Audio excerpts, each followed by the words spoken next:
সুপ্রিয় ভালোবাসার বন্ধুগণ, আমি তারিকুল ইসলাম মানিক আপনাদের সাথে আছি। আপনারা এই মুহূর্তে ভিডিও স্ক্রিনে যে ভিউটি দেখতে পাচ্ছেন, এই ভিউটি হচ্ছে শান্তিকুঞ্জ রোড। হ্যাঁ বন্ধুগণ, আমি চলে আসছি শান্তিকুঞ্জ মোড়ে। আসলে গিয়েছিলাম কাকমারি, আর কাকমারি থেকেই আমি শান্তিকুঞ্জ মোড় হয়ে নিরালা মোড় যাচ্ছি। তো এই মুহূর্তে আপনারা দেখতে পাচ্ছেন শান্তিকুঞ্জের মোড়ের কি অবস্থা। আমাদের টাঙ্গাইল শহরকে আমরা মূলত অটোর শহর বলে থাকি। এটা আসলে মজার ছলে বলে থাকি, কিন্তু মজার ছলে বললেও আপনারা দেখতেই পাচ্ছেন কতটা বেশি বাস্তবিক। আসলে বাস্তবিক না থাকলে কিন্তু এই দৃশ্যগুলো আপনারা দেখতে পেতেন না।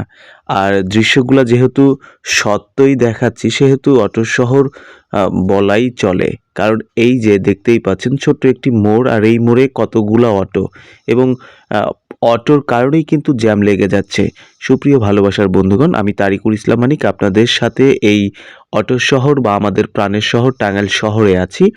আর শুধু টাঙ্গাইল শহরকে যে অটোর শহর বলবো এটাও ভুল হবে, কারণ অনেক জেলাতে এখন অটোর পরিমাণ এত বেশি বেড়ে গেছে, যার কারণে দেখা যাচ্ছে বিভিন্ন লোডশেডিং বা বিদ্যুতের ঘাটতি দেখা দিচ্ছে। আসলে এই জায়গা থেকে আমরা কত তাড়াতাড়ি পরিত্রাণ পেতে পারি, এই লক্ষ্যে যদি কাজ করতে পারি তাহলে আমাদের জন্য অনেক বেশি ভালো হবে। সুপ্রিয় ভালোবাসার বন্ধুগণ, আমার এই ফেসবুক পেজটা আপনারা ফলো দিয়ে আমার সাথে থাকবেন, এবং এই ভিডিওর কমেন্টসে অনেক সুন্দর সুন্দর কমেন্টস করবেন, এবং যদি ভালো মন্তব্য করেন আমি উৎসাহিত হব। সবাই ভালো থাকবেন, সুস্থ থাকবেন। আল্লাহ হাফেজ।